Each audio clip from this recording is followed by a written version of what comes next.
This channel does not promote any violent, harmful, or illegal activities. All content provided by this channel is meant for an educational purpose only.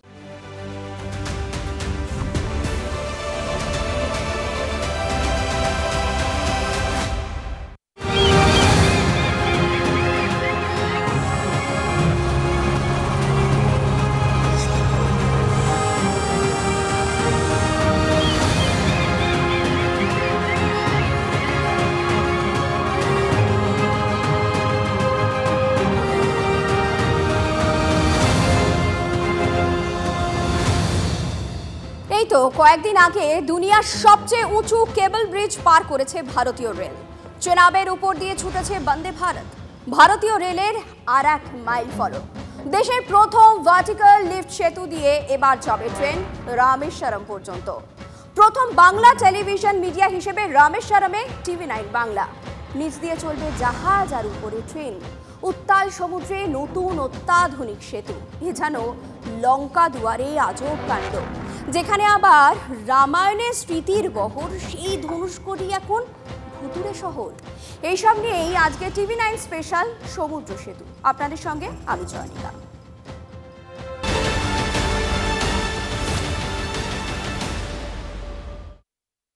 সমুদ্রের উপর থেকে ট্রেনটা আসছে, এটা একটা বেশ সুন্দর রোমাঞ্চ ব্যাপার। সমুদ্রের উপর দিয়ে রেল ব্রিজে করে আসা, বাবা হর হর মহাদেবের কাছে পৌঁছানো, এটা একটা আলাদা একটা ঐতিহ্য।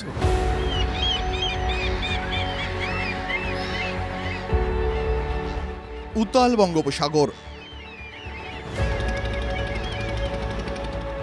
নীল জলরাশি, তার উপর রেল ব্রিজ। আবার দেশের দক্ষিণ প্রান্ত পর্যন্ত ছুটবে ট্রেন, আর জাহাজ হেলে উঠে যাবে ব্রিজ। কয়েকদিনের অপেক্ষা, ফের ট্রেনে করে পৌঁছে যাওয়া যাবে তামিলনাড়ুর রামেশ্বরমে।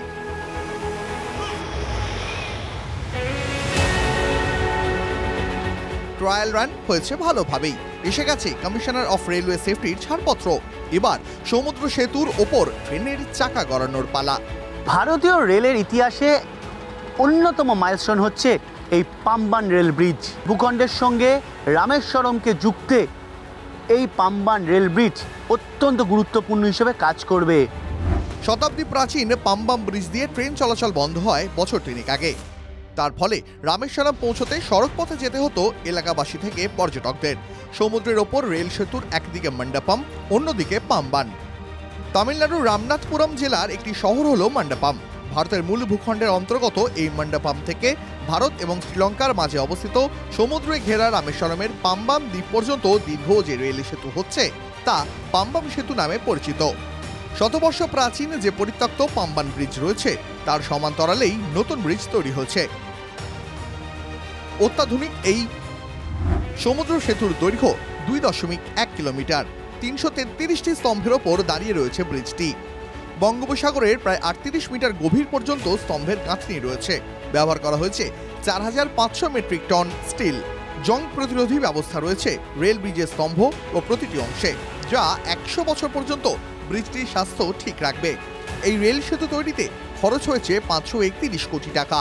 এই পাম্বান ব্রিজের আরও একটি গুরুত্বপূর্ণ বিষয় হচ্ছে ডবল লাইন চালু হওয়া, অর্থাৎ আপ এবং ডাউন দুটি লাইনই থাকছে এই পাম্বান ব্রিজের ওপরে, যা কিন্তু পুরনো ব্রিজটিতে ছিল না। এটি দেশের প্রথম ভার্টিক্যাল লিফট সেতু। মার্কিন যুক্তরাষ্ট্র বা লন্ডনের মতন প্রথম ভার্টিক্যাল বা উল্লম্ব রেল ব্রিজ পেতে চলেছে দেশ। অর্থাৎ জাহাজ এলে এই সেতু স্বয়ংক্রিয়ভাবে উপরে উঠে যাবে, আবার নেমেও যাবে। জাহাজ চলাচলের জন্য ব্রিজের মাঝের অংশটি প্রায় 17 মিটার উল্লম্বভাবে উপরের দিকে উঠে যাবে। যে টাওয়ার দিয়ে ব্রিজের অংশটি উল্লম্বভাবে উঠবে তার উচ্চতা 34 মিটার। জাহাজের গতিবিধি বুঝতে করা হয়েছে এই বিশেষ ব্যবস্থা। ইলেকট্রোমেকানিক্যাল সিস্টেমে ধীরে ধীরে উপরে উঠবে সেতু। উপসাগর দিয়ে জাহাজ চলাচল করবে, তখনই এই অংশটি প্রায় 17 মিটার পর্যন্ত উপরের দিকে উঠে যাবে। জাহাজ যখন চলে যাবে আবার সেটি নেমে যাবে। মূলত উপসাগরের দিক থেকে শ্রীলঙ্কার দিকে যেসব জাহাজ চলাচল করবে সেটা কিন্তু এখান থেকেই তাদের যাতায়াত করতে হবে। Gantry method we done for 234 piles, 27 piles through a normal method of dumping boulders and conventional, and balance 23 into 3, we can say 99 piles by barge mounted by a hydraulic rig done piling method. অত্যাধুনিক এই সমুদ্র সেতুতে train ভালো গতিতেই যাবে। সমুদ্র সেতুর উপর দিয়ে ট্রেন ছুটবে 75 কিলোমিটার প্রতি ঘন্টায়, আর পাম্বাম থেকে মণ্ডপম সেকশনে ট্রেন চলবে 90 কিলোমিটার প্রতি ঘন্টায়। রামেশ্বরম ও দেশের প্রধান ভূখণ্ডের মধ্যে রেল যোগাযোগের ক্ষেত্রে এই ব্রিজ হয়ে উঠবে একটি বড় মাধ্যম। তার ফলে সাধারণ মানুষ থেকে পর্যটক সবাই অত্যাধুনিক পাম্বাম ব্রিজ চালু হওয়ার অপেক্ষায়। মণ্ডপম পর্যন্ত আমাদেরকে বাই বাস আসতে হলো। এবার যদি এই ট্রেন রুটটা চালু থাকতো তাহলে আমাদের ট্রাভেলটা অনেক বেশি কমফোর্টেবল হতো। রেল ব্রিজটার জন্য মানে আমাদের খুবই একটা আশা যে তাড়াতাড়ি চালু। সমুদ্রের উপর দিয়ে রেল ব্রিজে করে আসায় বাবা হর হর মহাদেবের কাছে পৌঁছানো, এটা একটা আলাদা একটা ঐতিহ্য। তো দ্রুত সম্ভব চালু হয়ে যাক এবং ট্যুরিস্টদের বা পর্যটকদের ক্ষেত্রে ওদের সুবিধা হয়, অনেক সুবিধা হয় এটা আর কি। কবে চালু হবে এই অত্যাধুনিক রেল সেতু? সূত্রের খবর আর কয়েকদিনের মধ্যেই প্রধানমন্ত্রীর হাত ধরে উদ্বোধন হবে দেশের দক্ষিণ প্রান্তের সমুদ্র সেতু। মূলত ভারতের রেল মন্ত্রক এবং দেশের সরকার এই রেল ব্রিজকে আরও আধুনিক করে তুলেছে, পর্যটন ক্ষেত্রে আরও বিকাশ ঘটানোর জন্য, এবং সাধারণ মানুষে যারা থাকে রামেশ্বরমের দ্বীপের দিকে তারা যাতে সহজে যাতায়াত করতে পারে, সেই কারণে এই রেল ব্রিজের গুরুত্ব সর্বাধিক। নতুন যুগ, নতুন সেতু, নতুন দৌড়। ইতিহাসে পৌঁছে গিয়ে পড়ে থাকলো পাশের রেল ব্রিজ। একসময় যে সেতু দিয়ে শ্রীলঙ্কায় বাণিজ্য যাওয়ার ব্যবস্থা ছিল তা এখন পরিত্যক্ত। 1970 সাল, তখন ব্রিটিশ শাসন। তৎকালীন সরকার সিদ্ধান্ত নেয় ভারতবর্ষের সঙ্গে শ্রীলঙ্কার বাণিজ্য প্রসারিত করা হবে। 150 বছর আগে এই সেতু তৈরির চিন্তাভাবনা শুরু হয়। তামিলনাড়ুর রামেশ্বরম হয়ে দ্রুত শ্রীলঙ্কায় পৌঁছাতে গেলে এছাড়া আর উপায় কি? প্রায় 40 বছর ধরে পরিশ্রমের পর মাথা তুলে দাঁড়ায় এই রেল সেতু। দেশের স্বাধীনতার অনেক আগে এই অন্যরকম রেল সেতু পেয়েছিল তামিলনাড়ু।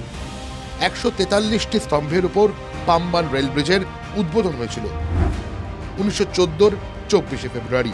সমুদ্রের উপর তৈরি হওয়া ভারতের প্রথম রেল সেতু ছিল এটি। মুম্বাইয়ে বান্দ্রা ওর্লি সি লিঙ্কের পরে এটি ভারতের দ্বিতীয় দীর্ঘতম সমুদ্র সেতু।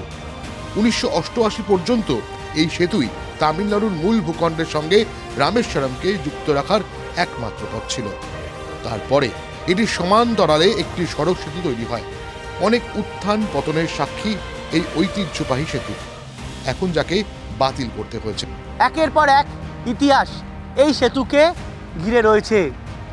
ঘূর্ণিঝড় দ্বারা এই ব্রিজের ক্ষতিগ্রস্ত হওয়া, বড় বাজ এসে ধাক্কা মেরেছিল এই ব্রিজের ওপরে। সব ঠিকঠাক চলছিল, তবে সেতুর বয়স 100 বছর পেরোনোর পর থেকে শুরু হয় গন্ডগোল। আর যেন ভার নিতে পারছিল না এই প্রাচীন রেল সেতুটি। 2018 সাল থেকে মেরামতির কারণে ব্রিজে রেল চলাচল বন্ধ রাখা হয়। 2019 সালে ফের ট্রেন চলতে শুরু করলেও ট্রেনের গতি নেমে আসে 30 কিলোমিটার প্রতি ঘন্টায়। শেষ পর্যন্ত 2022 সালে পরিত্যক্ত ঘোষণা করা হয় রেল সেতুটি। পুরনো ব্রিজ বাতিল করে নতুন ব্রিজের কাজ শুরু হলেও পদে পদে ছিল বাধা। অবশেষে চালু হতে চলেছে সমুদ্রের উপর এই অত্যাধুনিক সেতু। But immediately COVID affected, so we lost more number of days, more than 1 year, 1.5 years we lost due to contaminated zone. Laborers are get infected, our laborers have gone back to the native place. Weather is not permitted to work freely. 2022 সালে শেষবারের মতো train চলেছিল এই line দিয়ে। এই ব্রিজটি মেরামত করে নতুন করে চালু করার কোনো রকম আর সিদ্ধান্ত নেওয়া হবে না। তার মানে বঙ্গোপসাগরের উপর নতুন রেল সেতু তৈরি হয়ে গেলে রামেশ্বরম যাওয়া আরো সহজ হয়ে যাবে। চারধামের এক ধাম তামিলনাড়ুর রামেশ্বরম। এটি একটি শঙ্খ আকৃতির দ্বীপ, যার চারিদিকে ভারত মহাসাগর আর বঙ্গোপসাগর। এই দ্বীপের পূর্ব প্রান্তে রয়েছে শিব মন্দির, যা দ্বাদশ জ্যোতির্লিঙ্গের অন্যতম বলে ভক্তদের বিশ্বাস। কেউ যান ধর্মের টানে, কেউ যান প্রাকৃতিক সৌন্দর্য উপভোগ করতে। ভারতের মূল ভূখণ্ড থেকে পাম্বান চ্যানেলের দ্বারা বিচ্ছিন্ন এই দ্বীপ। আর এই শিব মন্দিরের দালানে রয়েছে 1000 স্তম্ভ। বিশ্বের দীর্ঘতম অলিন্দ রয়েছে এই মন্দিরে। এই ছোট্ট দ্বীপে রয়েছে ভারতের প্রয়াত প্রাক্তন রাষ্ট্রপতি এপিজে আব্দুল কালামের বাড়ি, তাঁরই স্মৃতিতে তৈরি পার্ক। এবার সমুদ্র সেতু দিয়ে ট্রেন চলাচলে পর্যটকদের বিরাট সুবিধে হবে বলে মনে করছে rail. In tourism, it is very good because now Rameshwaram is a pilgrim center. Entire north will generally they are coming for the darshan of this Lord Ramanatha Swami. So once train is connected, it will be boon for them. So lot of trains can run on this new bridge at the higher speeds.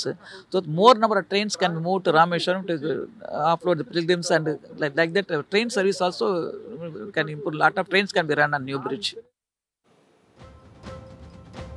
গত বছর রাম মন্দির উদ্বোধনের আগে এই রামেশ্বরম মন্দিরে গিয়েছিলেন প্রধানমন্ত্রী। শ্রী রঙ্গনাথন স্বামী মন্দিরে যান, রামেশ্বরমের সাগরে ডুবও দেন। এবার সেখানেই পৌঁছে যাওয়া যাবে ট্রেনে। প্রতি বছর কলকাতা বা পশ্চিমবঙ্গ থেকে হাজার হাজার পুণ্যার্থী আসে এই রামেশ্বরমে। এক ভারতের শেষ ভূখণ্ড দক্ষিণের দিকে, অন্যদিকে রামেশ্বরম মন্দির। সেটাই দেখতে মূলত বাঙালিরা বছর বছর এই রামেশ্বরমে আসেন। মূলত এখন মণ্ডপমে নেমে বাই রোড তাদেরকে এই মন্দিরে পৌঁছতে হয়। স্বাভাবিকভাবেই বাস, অটো, ট্যাক্সি ছাড়া কোনো গতি নেই। ব্রিজ চালু হয়ে গেলে, রেল পরিষেবা শুরু হয়ে গেলে রামেশ্বরম মন্দির আসতে তাদের আর দুর্ভোগ পোহাতে হবে না। আর সেই কারণে এখানে যারা আসেন তারা তাকিয়ে রয়েছেন কবে পাম্বান ব্রিজ চালু হবে। সূর্য উঠলে জেগে ওঠে শহর, সেটা বাইরের লোকের কোলাহলে। আবার সূর্যাস্তের পর সব শুনশান। দশকের পর দশক ধরে জনমানবহীন রামেশ্বরমের ধনুষ্কোটি। একসময় কি না ছিল সেখানে, আর এখন সবটাই ভগ্নাবশেষ। একদা জনপদ পরিণত হয়েছে ভুতুড়ে শহরে।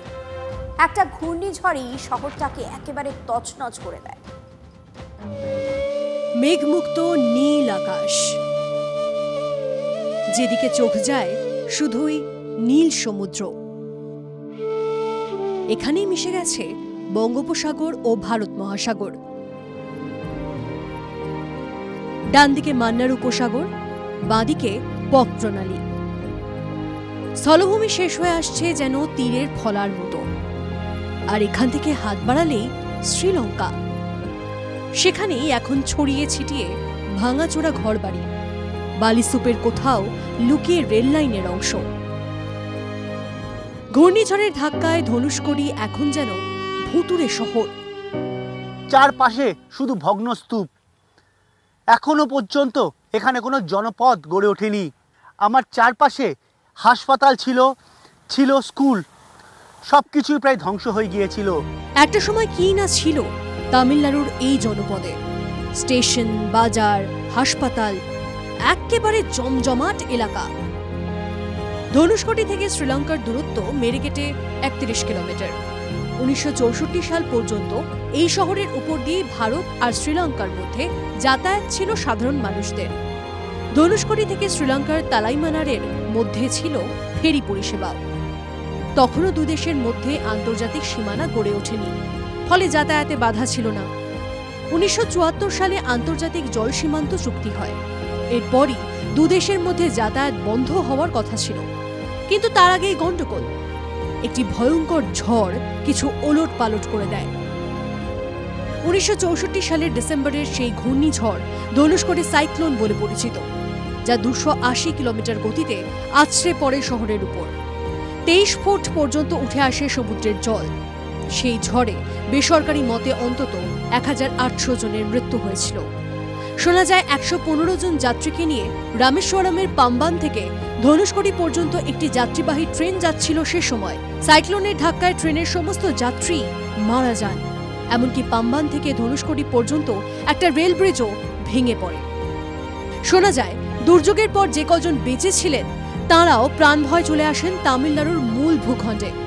এরপরই তামিলনাড়ু এই জনপদ হয়ে পড়ে জনমানবহীন। ছিন্ন হয়ে যায় ভারত শ্রীলঙ্কার মধ্যে গুরুত্বপূর্ণ এই ট্রানজিট পয়েন্ট। আমি ঠিক যেখানে দাঁড়িয়ে আছি এখানেই ছিল রেল লাইন। নিত্যদিন ট্রেনে বহু মানুষ যাতায়াত করতেন। মাদুরাই থেকে রামেশ্বরম হয়ে এই ধনুষ্কোটি বহু মানুষের যাতায়াত ছিল। কিন্তু 64 সালের পর থেকে এই ধনুষকুড়ি শহর পরিত্যক্ত হিসাবে রয়ে গিয়েছে। ঘূর্ণিঝড়ের ঝাপটা থেকে সামলে ওঠার পর পাম্বান থেকে ধনুষকোটি পর্যন্ত রেল ব্রিজ ও গাড়ি যাওয়ার রাস্তা নতুন করে বানিয়ে দেয় তামিলনাড়ু সরকার। কিন্তু শহরটাকে আর নতুন করে গড়ে তোলা যায়নি। দশকের পর দশক ধরে শহরটা ধ্বংসচিহ্ন নিয়ে দাঁড়িয়ে রয়েছে। পর্যটকেরা গেলেও সূর্য ডোবার আগে ভুতুড়ে শহর থেকে ফিরে আসেন। তবে এই দ্বীপ শহর এমন একটা জায়গা যেখানে প্রকৃতি ও মিথের মেলবন্ধন। অনেকেরই ধারণা ধনুষকোটি থেকে বানর সেনার সাহায্যে শ্রীলঙ্কা যাওয়ার রাস্তা বানিয়েছিলেন রামচন্দ্র। সেই পথ দেখার ভিড়ে আবার কিছুক্ষণের জন্য জেগে ওঠে দেশের সবচেয়ে দক্ষিণের শহর। সন্ধে নামতেই তারা এখান থেকে চলে যান। কেউ ভয়ে যান, কেউ বা অন্য কারণে চলে যান। আর একা রয়ে যায় এই ধনুষকুড়ি শহর। প্রতিদিন সন্ধেবেলা জনমানব শূন্য হয়ে ওঠে সমুদ্র নিকটবর্তী এই ধনুষকুড়ি।